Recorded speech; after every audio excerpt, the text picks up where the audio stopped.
Great, welcome back to Senate Economic Development. We are, after that very stimulating conversation before us, we are going to have another stimulating conversation because this committee, the Senate committees have a deadline of January 29th, next Thursday, for submission of a housing bill. For committee bills. And because we don't yet have a housing bill that has been sent to this committee, this is protecting our purposes by creating a committee housing bill that has elements of housing that we hope will affect our housing prices in substantive ways. And we're beginning with many of the housing proposals that are in front of this committee that we anticipate coming, or that are in other bills and proposals. This is a combination of things. And my hope today is that Cam and Ellen very thoughtfully have put together many of the proposals in front of the Senate at the moment. And I think we want to just take a very high look today at what some of them are. Keisha's bill may be introduced and may be sent to this committee today. I was like, I hope it's introduced. I truly don't know when. So we don't know when. Today. And the challenge is everything today. That's 3:05. It's also already in the hallway. It's been in the hallway because I looked online on it. Okay. We don't know where it's going to be sent. And so we are doing this work, which will help us as we look at both Keisha's bills and other bills. But this has a combination of a number of requests from the administration, from the legislature, from task forces, which have met over the summer. So this has a combination of needs that have been articulated, and we're going to go through it and at a high level just to show you what's in it, and then we'll be discussing it and deciding what we want to keep or not keep next week for introduction, and then we'll continue to work on it. And then the bill will be sent to us. And this is not a finished bill by any means. This is a draft of what we may or may not want to act on. Is that, I hope, clear? Great. So Cam and Ellen, I just want to begin by saying thank you for helping us meet this deadline and put these pieces together. So Cam, why don't you begin? Sure. Good morning, Cameron Wood, Office of Legislative Counsel. Madam Chair, would you like me to pull it up on the screen, or are you all okay with your paper? It's posted online if people want to follow along. Okay. So I won't share. We have it in front of us if people want to write notes. What would you prefer to people? I think this is fine. Okay. So what you have in front of you is draft request number 26-0748. This has been organized, as was mentioned, Madam Chair, it's been organized as a committee bill. So a bill coming out of this committee. If you remember, we did multiple committee bills last year, including your bill related to housing. So similar start. It doesn't have a bill number. It just has a drafting request number until you all approve it and it gets introduced. I will also comment at the beginning, because this has been pulled together, over the past few days. It has not gone through our editing process. So that's why I have a watermark here of unedited draft. But I will also comment, a lot of the language here has been pulled from other bills that have been introduced or, as was mentioned, are in the process of being introduced hopefully today, etc. So when I think I'll be wondering with each section where it came from. Okay. Like who proposed it. I will my best. Okay. Or the chair. Yeah. Okay. So we're going to start with the first section, which is labeled housing targets. This is going to add a section within the chapter in Title 24 for regional and municipal plans. And specifically, this is going to add 24 BSA 4388, which would go in the subchapter under municipal development plans. So we're talking about municipal plans here, and I'm just going to walk through. I will try to be relatively high level. Very high level. Yeah. Right. What the purpose of the section is. Right. So this came from, just to start off with the answer to the question, this came from a bill that has already been introduced, S267.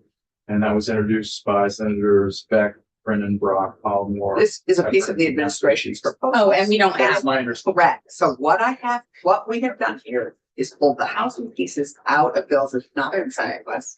And that, I don't know if those bills are gonna be acted on, so we have tried to take the housing Okay. pieces out. but this is the governor's. Correct, but for us to just, Yeah. I felt it I needed, just don't know the numbers. And from what bill This is, number? that's fine. This is from the administration. Five, bill. six, excuse me, 267. 267. Yes. This is from the administration That's all I need. proposal, and they have talked about it. Alex has talked about these things here. Right. Okay, it's not, they So- haven't been discussed. Municipal plan has to include analysis of regulatory and fiscal constraint, preventing the municipality from developing sufficient housing to meet the regional housing targets developed pursuant to the regional housing targets section. That's primarily what this section is about. The rest of the section has some specificity over what the municipality has to include in doing this analysis, including looking at existing and projected housing needs. This is in the subdivision 1, to provide regulations that allow for the number of housing units that are needed. They have to, looking at page 2 now, there has to be a quantification of the needed housing types under A, under B, an inventory of sites that are available to meet those targets, an analysis of the constraints to housing development. Under D, a detailed description of what actions the jurisdiction may take, including updates to their zoning or bylaws and updates to their infrastructure, including water and sewer capacity to meet those targets.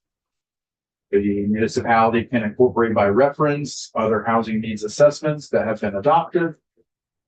Moving to the top of page 3, if the legislative body determines that they cannot meet those housing targets, the legislative body has to establish the minimum number of housing units that may be improved, developed, or rehabilitated during the plan period, and the actions that the legislative body will take to remove those constraints to develop that number of units.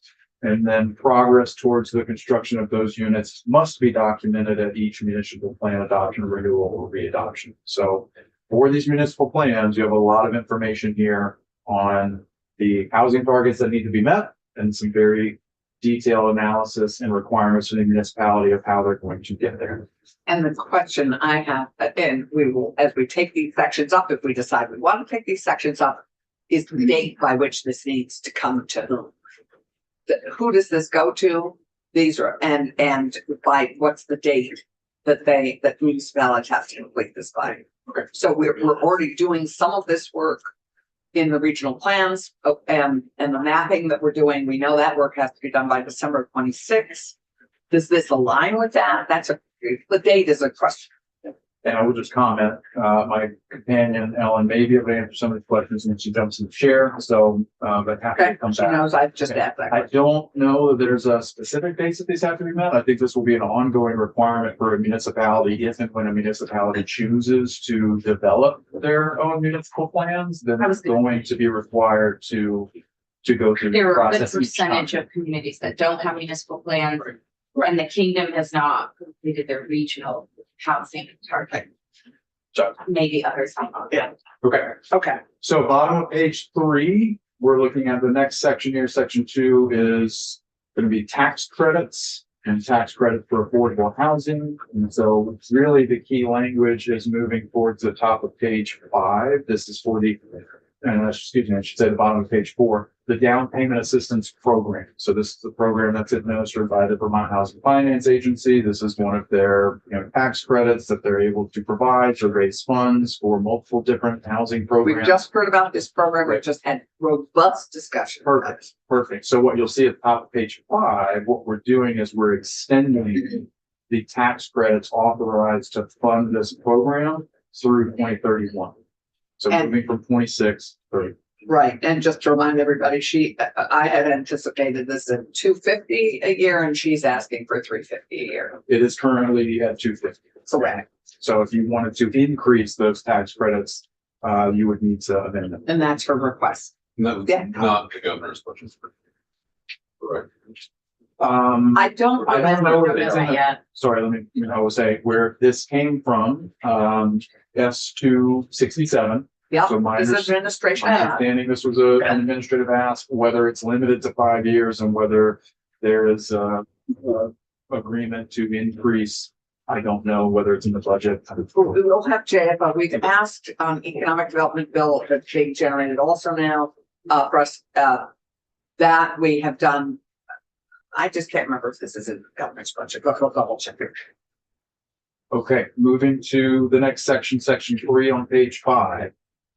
This, a similar type of proposal to this was also in S-267. Correct. So this is an off-site construction accelerator pilot program.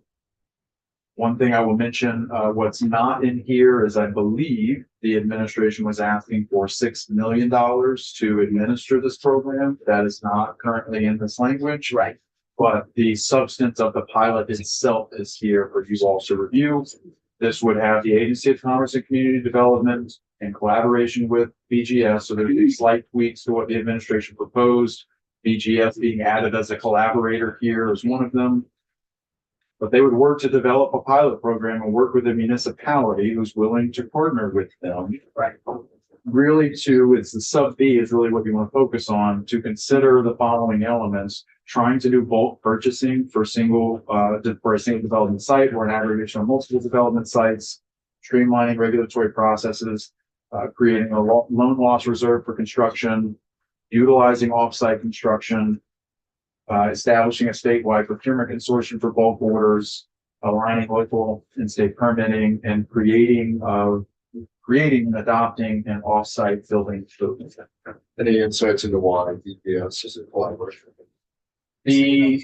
I worked on this language with some individuals in this body, and the thought there was when you're doing that bulk purchasing, because BGS for the state, they kind of oversee They do the bulk procurement. Yeah, they do bulk procurement for the state. Well, and they could. That's what would be explored is, if you want multiple developers or multiple sites, if you're wanting to do some sort of off-site construction, is it possible or feasible to do bulk purchasing on behalf of those entities to get better purchasing? Also, they own a lot of land, and I spoke to Commissioner Farrell today. They're also in discussion about state land that's underused, perhaps. Well, it might be used for housing. There may be state land that's appropriate for this kind of construction work or this kind of program. I'll just say I'm skeptical, and I would support this for former school sites that need to be turned into something else.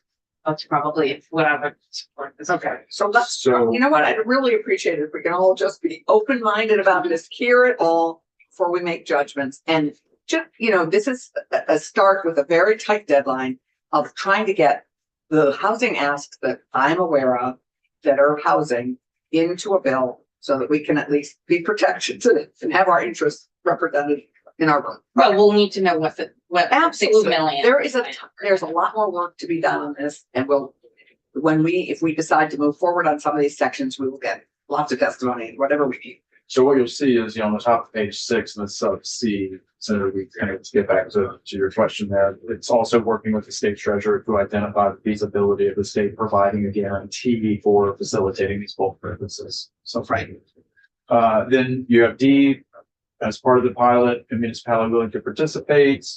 You have municipal planning grants to be made available for the participating municipality, and then there's a report required November 15, 2028. With findings and recommendations. The report shall include information on whether to enact a statewide building code for off-site construction. Moving into the next few sections here, they're going to be related to common interest communities.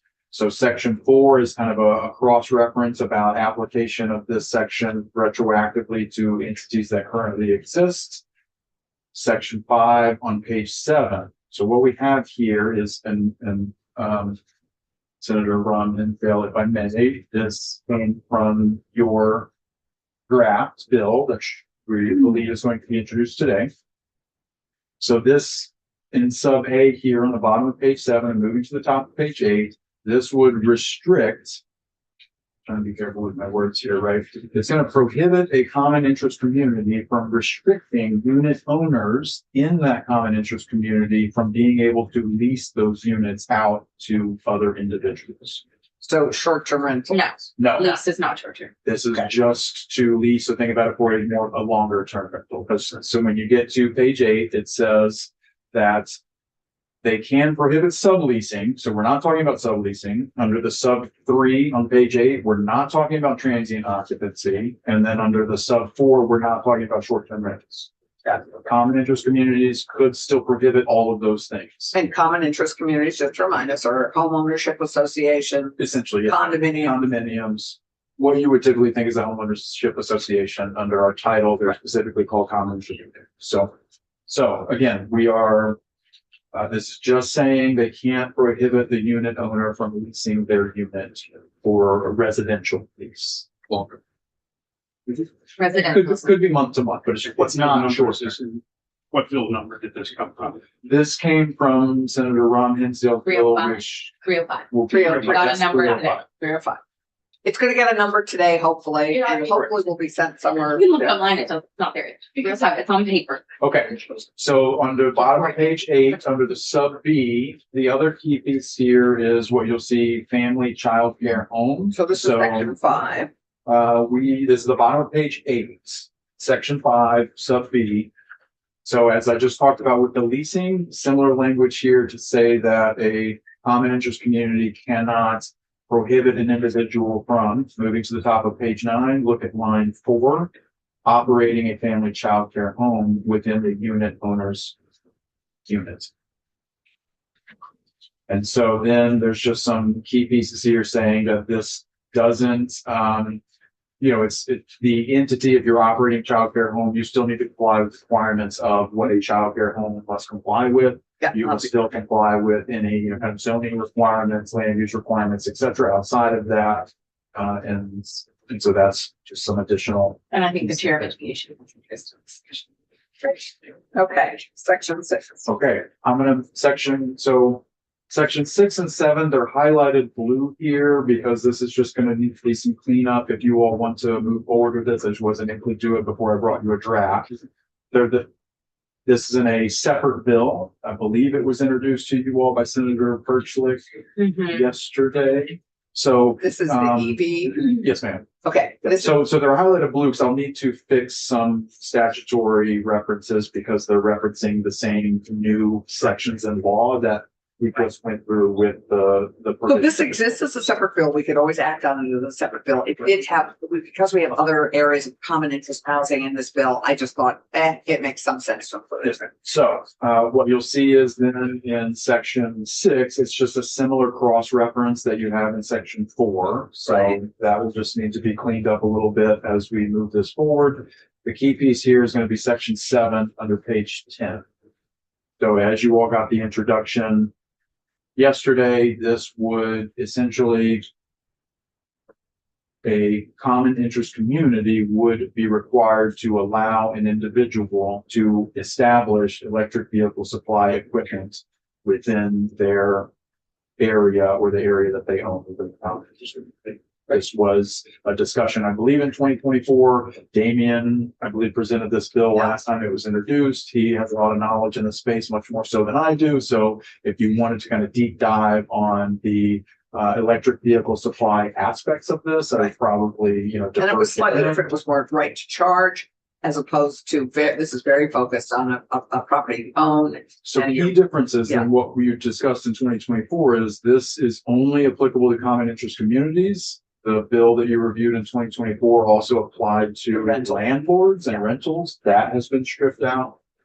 Some additional pieces that were removed. The previous bill that was introduced last by NEM referred to TOU meters. That has been removed. And then it also required, if I recall, it required the individual to maintain some sort of level of insurance to cover the electrical vehicle supply equipment, and that has been removed. So it has been kind of narrowed down a little bit, but similar to what was introduced.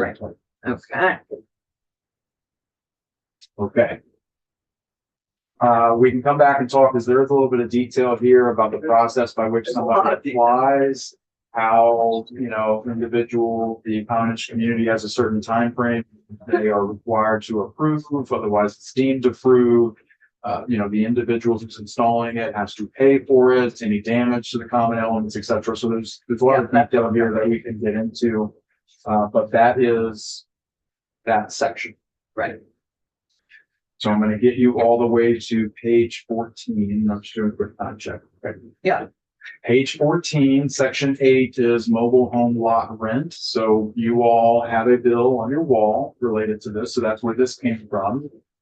The call number is S34. Yeah. It's on the wall. This was discussed last year as possible addition in your committee bill for housing. So it's included here word for word is what's there in S34. Just as a recollection, we did do some discussion about this Yeah. bill last year. Currently, if a mobile home park owner proposes a lot rent increase that is more than 1 percentage point above the CPI index, so you get CPI plus 1%. If the mobile home park owner proposes a lot rent increase above that, it goes through a process of mediation and then potentially into court. Right. What this bill would do is it would say that a mobile home park owner cannot increase lot rent above CPI plus 1%. So it puts a hard cap on that. Remind me where this came from. Yeah, S34 me. Senator White introduced it, among others. Yeah. I don't remember the rules, co-sponsored, but she was. Okay, so that is the section 8, excuse me. We get to section 9 on page 16. This is amending the Vermont Economic Development Authority. Is Can I go back? Sorry, Dave. Section 8, this is yours. Yeah. We were associated with. What if there are improvements, enhancements? et That, cetera? that can be a surcharge or a very focused, infrastructure improvement charge. The challenge we're facing is the lot rents increasing at a rate that are unsustainable in many mobile home parks. And this is trying to get at a way to stabilize lot rent increases, which are particularly hitting our income stabilized communities that are often in mobile homes. Where's the language about the, whatever you call it? I can provide it to you, sir. I'll just say, I didn't know we could do this, and it will run into the same economic issues as rent control, where that doesn't, you then can't regulate how much a new person is renting at, and they could increase the lot rent on someone new, which is the kind of economic. I appreciate challenge with that rent part of what we control. ran into last year. Right. I just felt we needed to discuss it, and Okay. see if we can come up with a I creative just didn't even know solution. we could. No, it's, well, we already established a way that they limited, so. Well, mediation, not, Yeah, but sadly, it always seems to go down to. they could also just sell Right, the lot. In a they can't, separate they don't own section a lot. that is not in this I mean- bill. It's Well, if they rent it, then they, No, they don't, they rent a lot, they don't, I'm saying the mobile home park owner could just sell the park. they could. I will give you the statutory section. In a previous section, it is 6251. There is a subsection in there that says that a mobile home park owner can charge a surcharge for infrastructure that would be separate from the lot. Yes. It was that we Already existing law. Yes, sir. Okay, page 16, section 9, as it said, Vermont Economic Development Authority. What this section is going to do is amend the definition of an eligible facility or an eligible project. As I kind of described, VEDA, it's, the companion organization to the Vermont Housing Finance Agency, focused on economic development. However, there are some provisions in current law that do allow the Vermont Economic Development Authority to assist in financing certain housing initiatives. I believe it's related to long-term residential care. You all added that a few years ago. What this is going to do, you'll see on page 17, it's adding a new subdivision of the definition of an eligible facility for which they can provide financing. And it states, after consultation with and with deference to the Vermont Housing Finance Agency on applications that are eligible for financing from both the authority and the agency. The Vermont Economic Development Authority can provide joint financing with a financing lender for multi-unit housing developments of 5 or more units. So it's expanding the scope of projects that VEDA can help finance to include multi-unit housing development of 5 or more when requested by a financing lender. But they would have to consult with VHFA first. Right. Okay. Why 5 units? The request, my apologies, my understanding is this request came from VEDA, so that would probably be a question. They presented this, I think, on the day that you. I don't know. I don't remember them but saying yeah, that. Like, yeah. so, I'm not against this. I'm not hearing anybody, that is concerned with it, but I just want to, channel my inner Senator Romney. Yeah. It seems like, Gotta be louder. if we're gonna use state dollars for this, I'm fine with the 5 more units, but it's about density too, higher density. So 5 units on 50 acres, it's not necessarily where I want our limited state capacity. I think the 4 units on a quarter of an acre is great. Yeah, so I'm not against this, I'm not hearing any Let's concerns, ask, but that might be an Right. We area. did questions out to understand. we will ask Joan. We'll have Joan back. Okay, moving on. Yeah. This good is work. my last section, and then I'm gonna pass it over to Ellen. Bottom of page 17, section 10, service supported housing. If you recall last year in your housing bill, there was a study committee that was created to try to develop a state plan to create a plan for housing individuals who receive Medicaid funded development disability services, et cetera. This is for our intellectually developmentally disabled, but for conceivably for more service supported housing. And this came out of our Act 69 task force, So there which was- Ann Donahue and I served on together. So there was the task force, there was a report created, happy to provide that report to you all if you don't have it. I haven't been able to cross-reference It's this. on our report. It's on our website. I did not have the time to compare this specific request to what was in the report, but I will do so. But what this would do is it would create a task force that will go into statute. So this wouldn't just be a one-time, this would be an ongoing task force that you all could repeal at some point if you so choose. This would create it under a subchapter within the Vermont Housing and Conservation Board. Right. Creates a task force, quote, this is the bottom of page 17, line 2021. To monitor and report annually on the development of housing for individuals who receive Medicaid funded development services that reflects the diversity of needs expressed by those individuals. Task force membership here on B, you're not going to go through it line by line. Task force have to meet at least monthly. Executive Director of Vermont Development Disabilities Council, or designee, is the chair. The task force reports annually to you all. And it has the administrative, technical, legal assistance of Department of Aging and Independent Living. And then members of the task force not otherwise compensated can be entitled to per diem. I'm going to flag a few things for you that you all need to consider as you move, if you move this section forward. As it's drafted based on the information that came to me of how to try to draft it into legislative language, it's currently under the oversight of the Vermont Housing Conservation Board, but it is chaired by the Executive Director of the Vermont Development Disabilities Council, and it's being staffed by the Department of Aging and Independent Living. So there is a lot of multiple, separate entities that appear to be overseeing and guiding it. So you just may want to clean that up if I you're think going we're to. gonna have to. Second thing is I'll just comment, if you're going to provide compensation to individuals who are not otherwise paid, you're going to need to determine where that funding is going to come from. Yeah, and this doesn't have legislators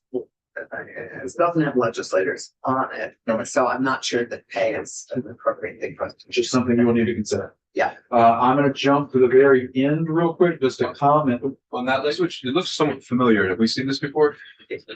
It's similar to what the task force It's looked in the at. task this force past year. report. Like, And so then I'm just going to mention before I hand it over to Ellen that there are positions at the end of this, page 29. There's 3 positions going to the Department of Housing and Community Development. That is coming from S267. That's the administration's ask, and the question is, I believe these are in, I don't remember if they're in the governor's budget or not. And then there is created in Department of Disabilities, Aging and Living, one full-time classified position. I've highlighted in blue because you may want to speak to the individuals who are proposing this position about what the position is. There would need to be clarity on what position we're creating. Typically we will put either it's exempt or we'll put the actual position title, what positions can be created. So you may want to speak to the requester or the advocates there. And then I'll mention there are some appropriations here. 250,000 for municipal and regional planning resilience funds. I believe this is in S 267. And then there is 5 million to the Department of Housing and Community Development's base budget for funding BHIP. And then there's 3 million to Vermont Housing Conservation Board for the purpose of providing the support for this housing for those who receive medicated funding development. So I just want to mention on the VHIP money, just quickly, has been put in the base, but we saw it put in the base last year in Yankee.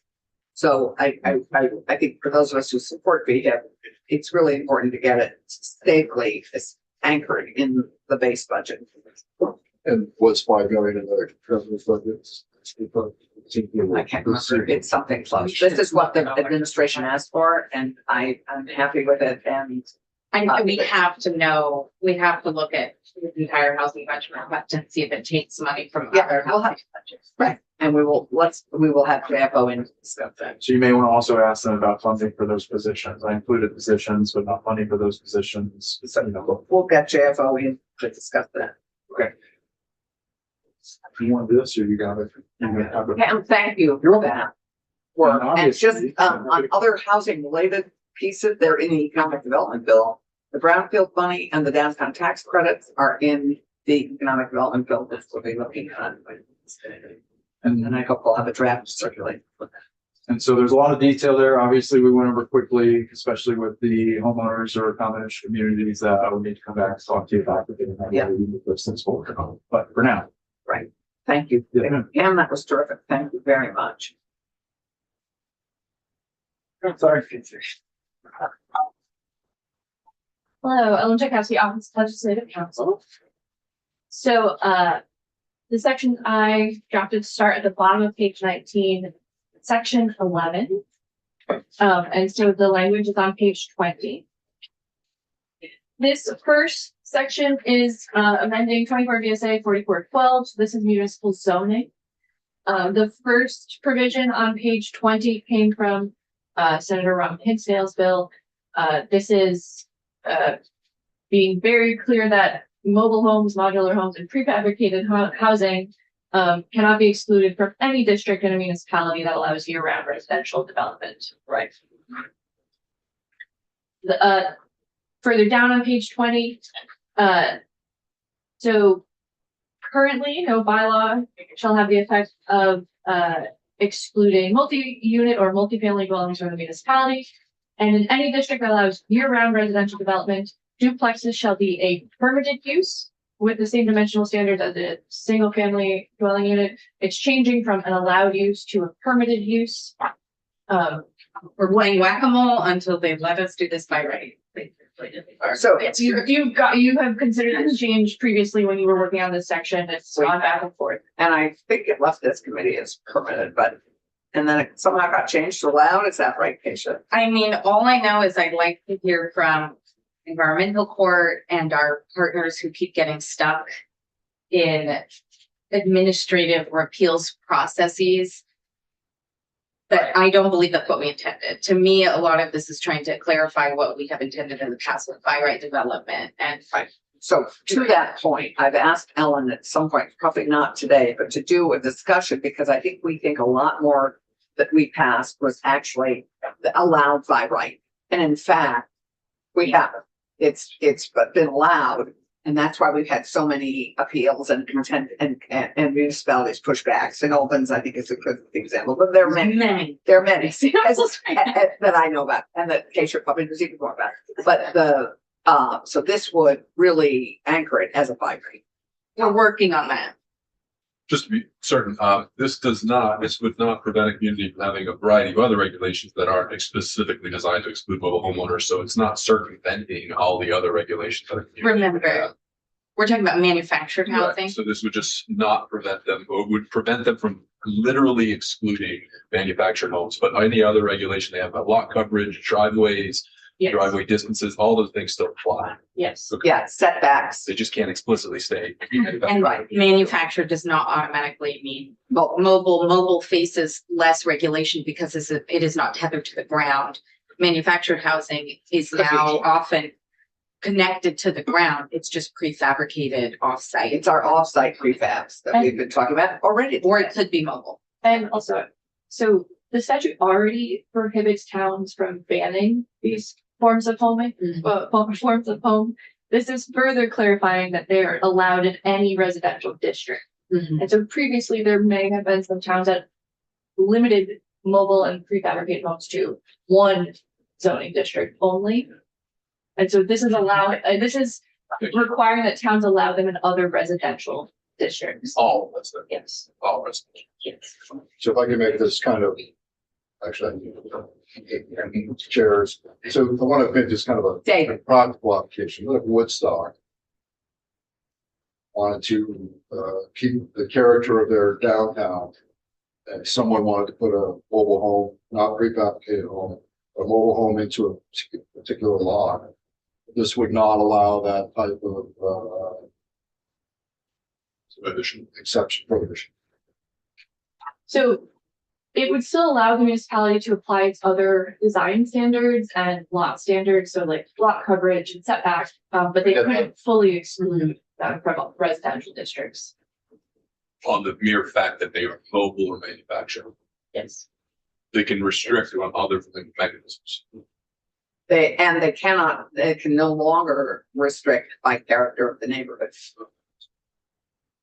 Right. That's not an Not- appealable, you can't appeal a municipality's decision based on character. We can't, we did that in the Home Act, I think. Yes. So the net result, Yeah. I'm trying to figure out where this is going. Net result is Woodstock did not prohibit the installation of a mobile home. Manufactured home, Manufactured. I'm trying to use your words, there's mobile home.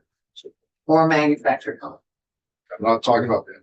I'm really talking about a mobile home. I want to make this very specific so I understand the concept of what this is proposing.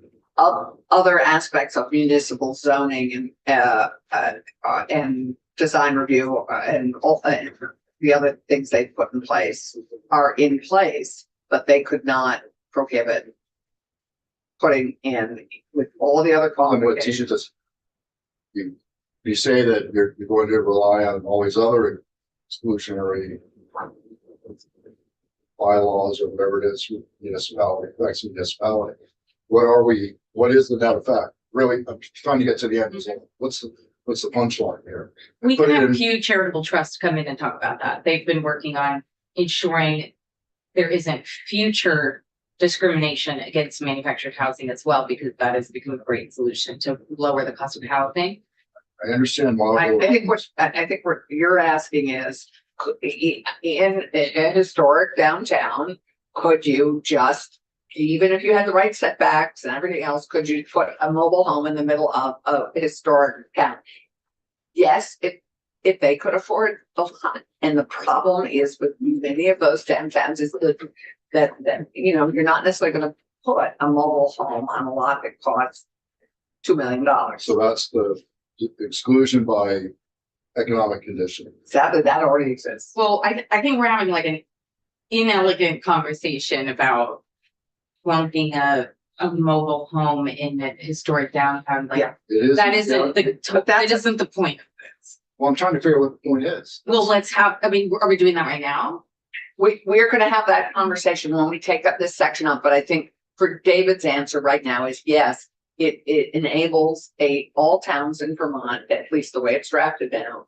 They are able to, given all the other things they require, they must allow the ability for somebody to put in a manufactured house.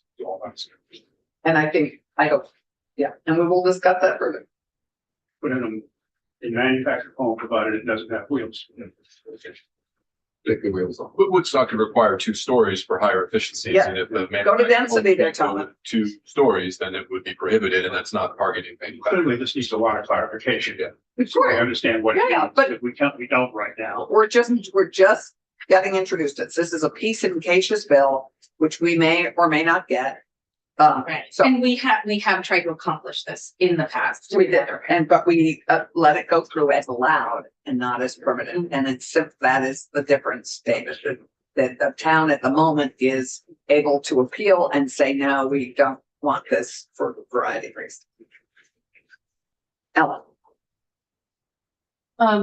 So on page 21, still in 4412, one of the provisions you added in the Home Act is, here on line 3, in any district that is served by municipal water and sewer infrastructure that allows residential development, multi-unit dwellings with 4 or fewer units shall be permitted use on the same size lot as a single family dwelling. And it's striking the clause that was also added that said, unless the district specifically requires multi-unit structures that have more than 4 dwelling units.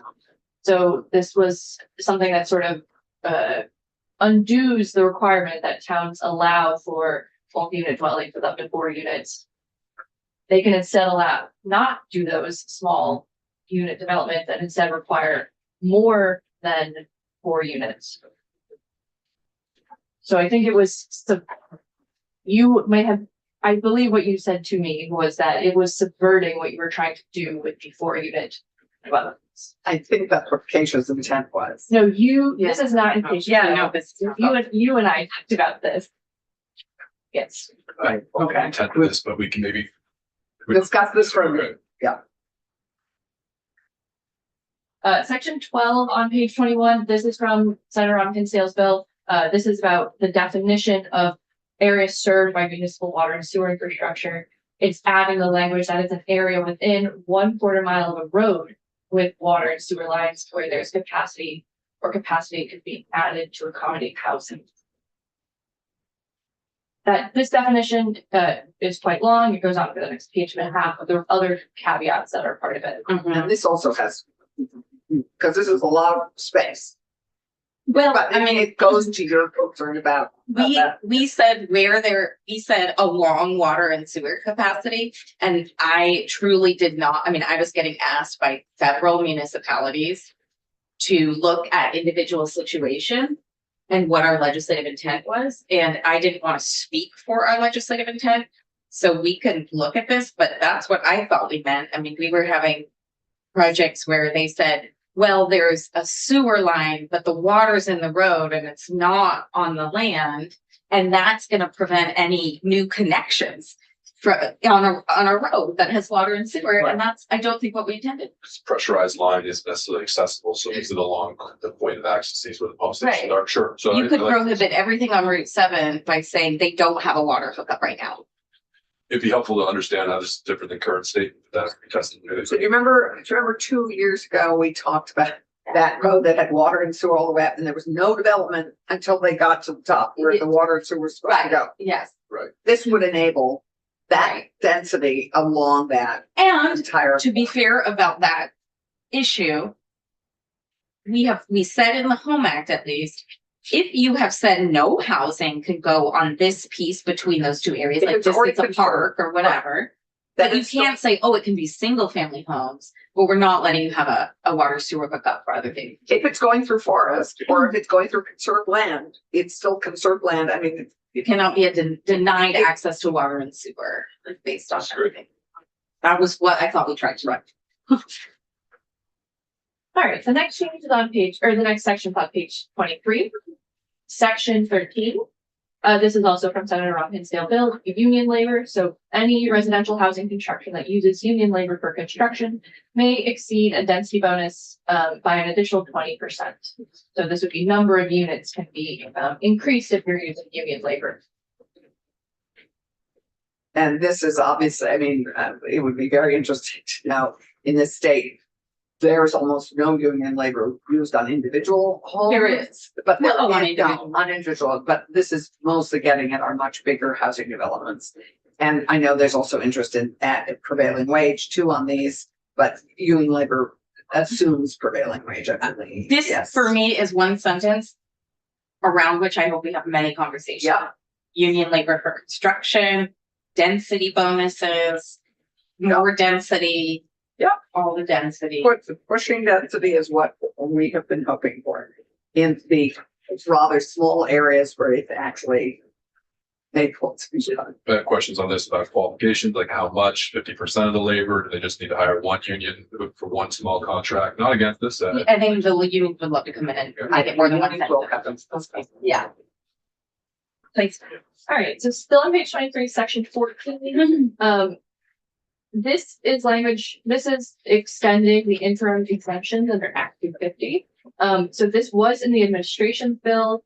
Senator Rom Hinsdale, I can't remember if it's also in here. I would have been really proud of myself if I put it in, but I don't think I did. So And then, so in addition, these. I would have said 2030. Yes, Right. so the administration said 2030, after. We did, yeah, we just did it for this for further discussion, but I do think that we're hopeful that we're gonna have everything in place. And I think to extend it beyond what we have, but work to be done, things. Some Why, sense, but not. why January instead of July? Good questions for discussion. Or December. Well, July, we do a lot of like financial awards. Or, We do our I year, don't know. our state budget is July, but you know, year end is Construction December. is the summer. And this is sad. So currently in the statute, there are multiple exemptions for housing units under Act 250. Under the statute currently, it's either January 1, 2027 or July 1, 2027. There's a mixture in the statute. So this first one is for the priority housing projects. So extending the sunset until January 1, 2029.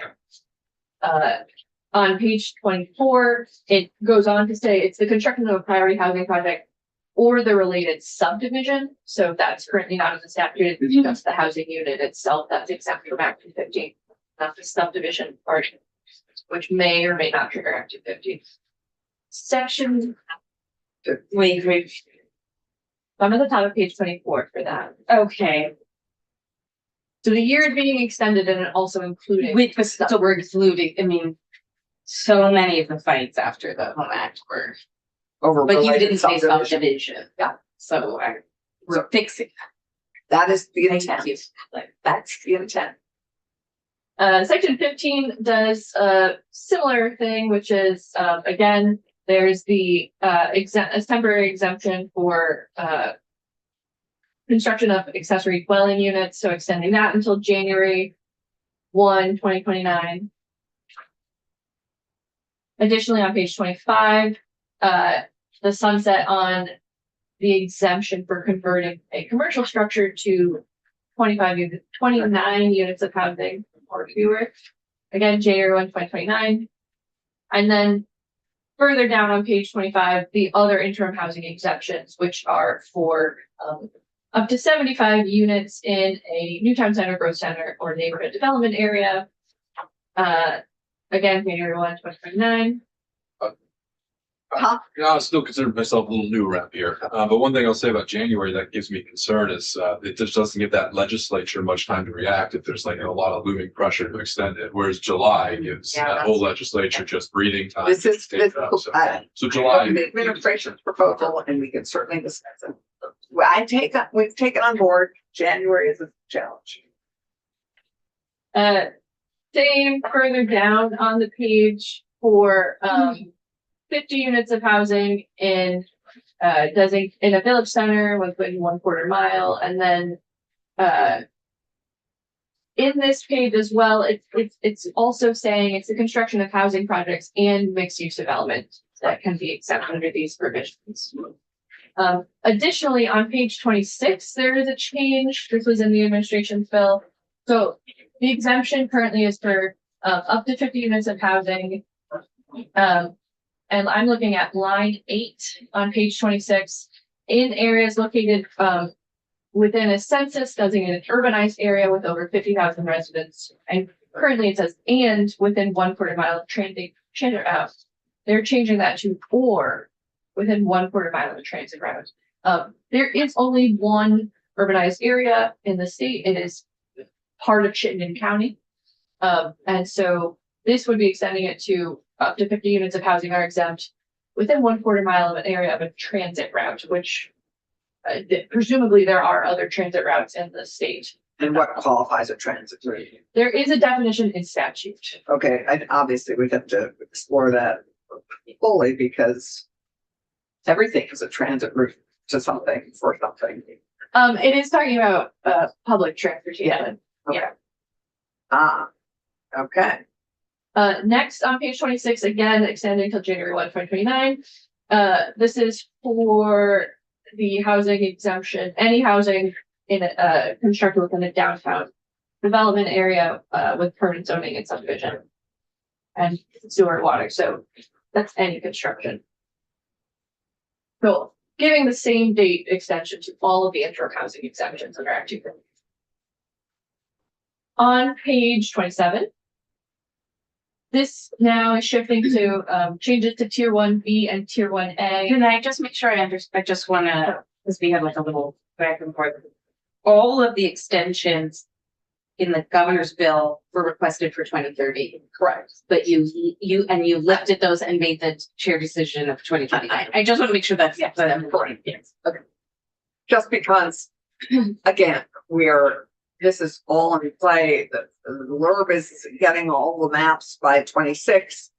There'll be action in 27. It does strike me that 2 years beyond the time where we've asked everyone to have everything in place just seems long. That's all. And everybody says there's so many projects in play. We've asked to see how many of the interim exemptions are working. They are. We've asked for examples of them so we can see and appreciate what's going on and what the lag times are. Well, I'll just say this from the testimony last week, I am increasingly concerned about the trajectory and direction of the LURB, and I do think they need some guardrails to hone them in. So I am much more supportive of a longer timeline because I'm really worried that with what the LURB might put into effect and what's looming out there, it's going to create more uncertainty for a lot of different fronts. So I love the idea of 2030. I think these exemptions are working, so I'm glad we're going to have a discussion on this. But the LURB itself is actually motivating me to want to extend this for a long time. I think there's such early days at the moment that I hate when we say early days, I'm like 3 years.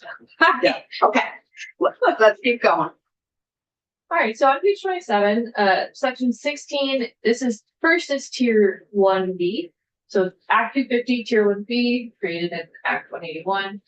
So this is changing from currently for Tier 1B, a municipality has to opt in. They have to ask the Regional Planning Commission to include it in the regional map. This is changing it to opt out. So the municipality has not requested to opt out of having the area bound for Tier 1B. A municipality may request to opt out by submitting a resolution passed by the municipality to the Regional Commission and the board. And I believe Just remind everybody 1A. 1A is that's the already. next part. Yeah, sorry. Yeah, that's not. And I was just gonna say, I think this is in both the administration bill and Senator Robbins. Yeah. And then the next section, section 17, is related to Tier 1A. So Tier 1A has a separate process. Municipalities themselves apply for Tier 1A. Tier 1B is handled by the Regional Planning Commission, but Tier 1A is about the municipality and what is required of them to get the Tier 1A exemption.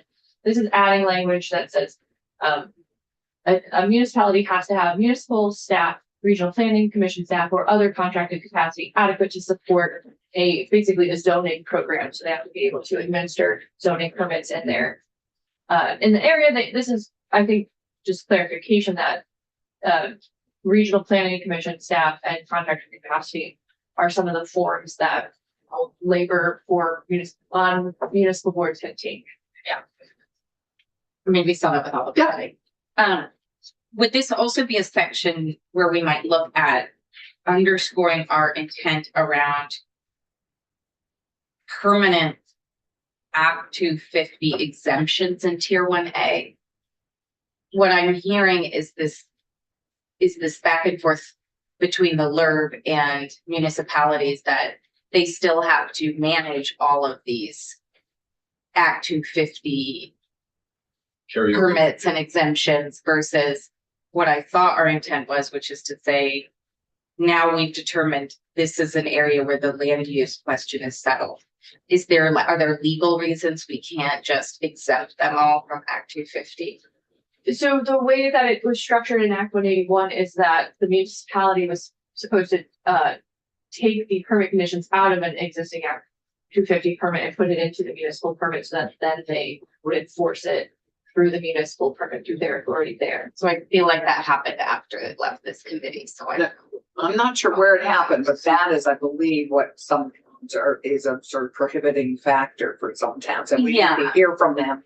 And we have some towns. I just want to know if it's this section. I don't know. It's in, well, the authority, part of the authority is in the section, but it's also in the municipal sections. Okay. But I want to benefit them to get tier 1A, not make it a difficulty, like make it more, if this is supposed to be, we want to we Reward want to you. enable it, not. with less stuff to do. On the other hand, you also, if you're gonna take it, how much is involved? Because often these are projects that are done. Once they're done, there isn't a huge amount of administrative burden left. These projects take 20, 30, 40 years, so they continue to be enforced and tracked. And they still have appeals involved, so I don't Well, want that. Anyway, I think we should appreciate what this actually means. In Yeah. terms of an additional burden. And I've suggested some. Yes, we have, Yes. let's just make sure we get all those things, which we'll do in this section. Paul. Paul Connor. Yeah. So the last section is on page 28, section 18.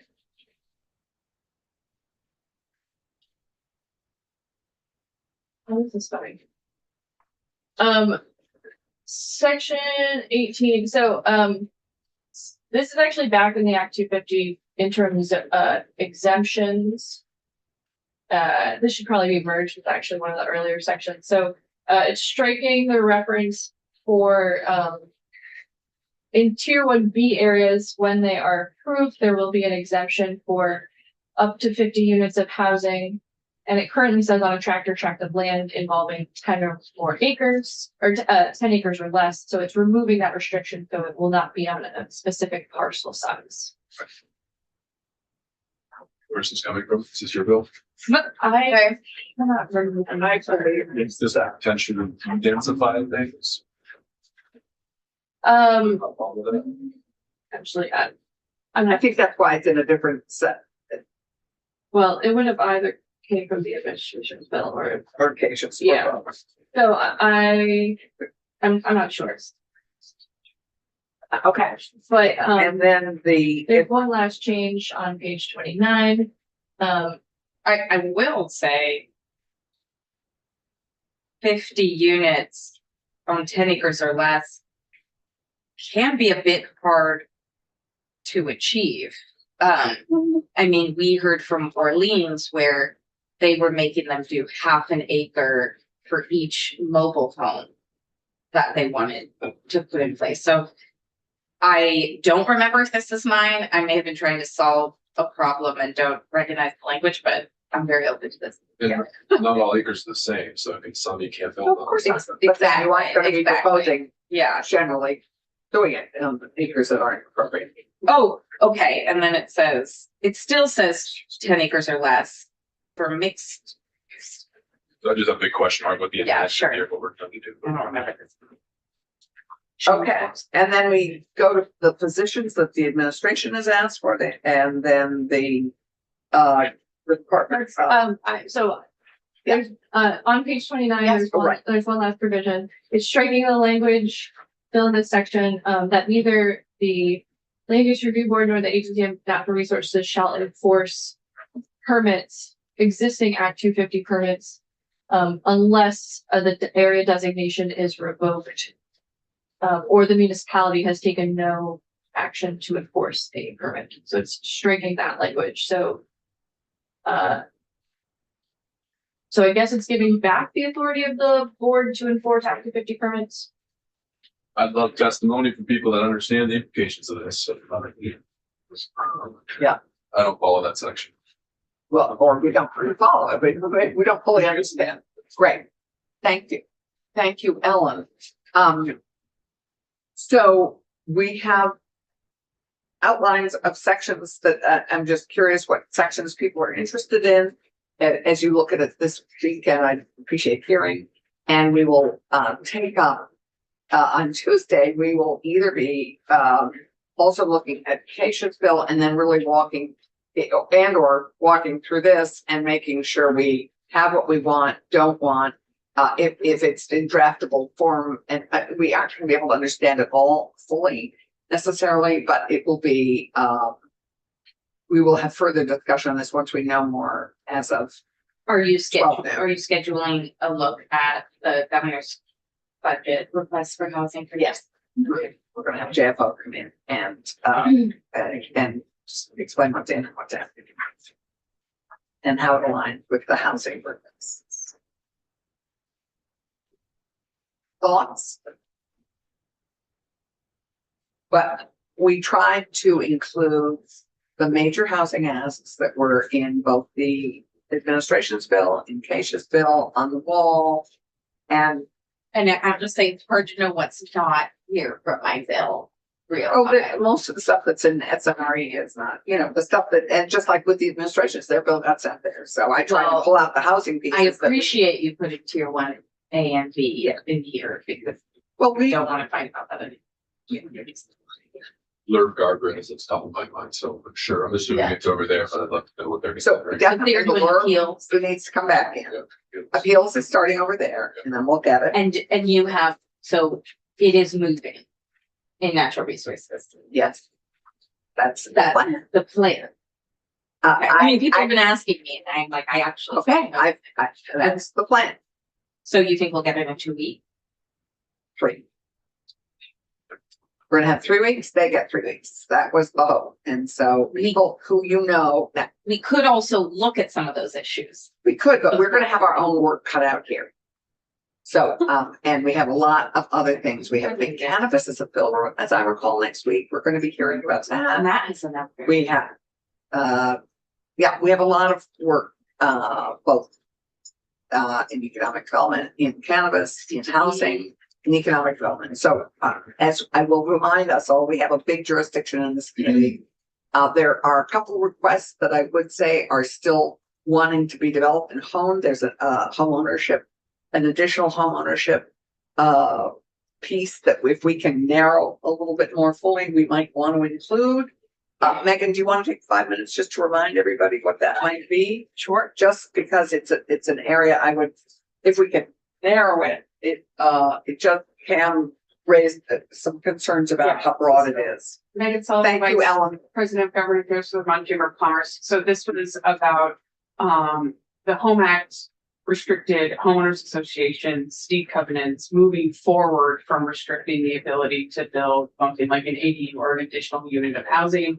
That doesn't affect all those HOAs, deed covenants that are currently in place, and they are extensive around the state. And they are in places where, we've said this is where we want to build, but it is actually illegal to build in those without updating bylaws or updating deed covenants. So this would be a small stick approach of saying for those HOAs in those areas, if those places are going to be applying to any state grants for assistance on wastewater funding or infrastructure funding, that state grants would have a additional scoring metrics that would you would remove points if you are not actually helping with the state's priorities of allowing housing to build. Doesn't mean that people have to build housing. And an HOA could say, okay, well, we're just not going to go for that state funding because we don't want to change our bylaws. So it doesn't mandate anything, but it's just a way to show that if you're applying for state funding, you're going to lose points if you're not actually helping the state priorities or open to that. So I'm hoping you and Cam, and maybe in the next couple days, really on that. Narrow the scope. The other piece I am just gonna flag that's not in here, that the administration that Alex is particularly keen on, is the by right designs. And that we also can look at, including, as you'll recall, it's they are developing 10 designs that communities could incorporate, and if they incorporate them, then they basically, it's like an exemption, and they go. Yeah. We would need more testimony, and I can't remember why we didn't include it, but it's certainly up for discussion and something that we should. While I'm here, can I make one Yeah. point, question about the tier 1A? Why, like, what does the municipality need to take over? And that is typically because if in an existing Act 250 on a property, they might have said, you get this approval. But with that are these strings. You have to do X, Y, and Z. You have to maintain these things, right, in perpetuity. So that Without having to come back, or you have to come back for a minor adjustment or major, depending on what it is. So that's what the town bylaws might not say that same thing. And so I think there's some fear that if you just say this area is now exempt, that those pieces that had been agreed to are now not going to be enforced. Now, I am not saying that is a good thing or a bad thing. If somebody wants to move forward with the development and the town is saying, yes, go forward. But it gets down pause. But it's that inheriting somebody else's regulation that I think is where ties are, like, we don't have the capacity to enforce what the state has mandated. We're focused on what our zoning requirements. So I think there's a going So that's the forward, question. there's a going forward requirement that might be different from the past approvals and past Act 250 approvals. Well, this raises for me that I want to make sure people don't rush to include all of this before the effective date.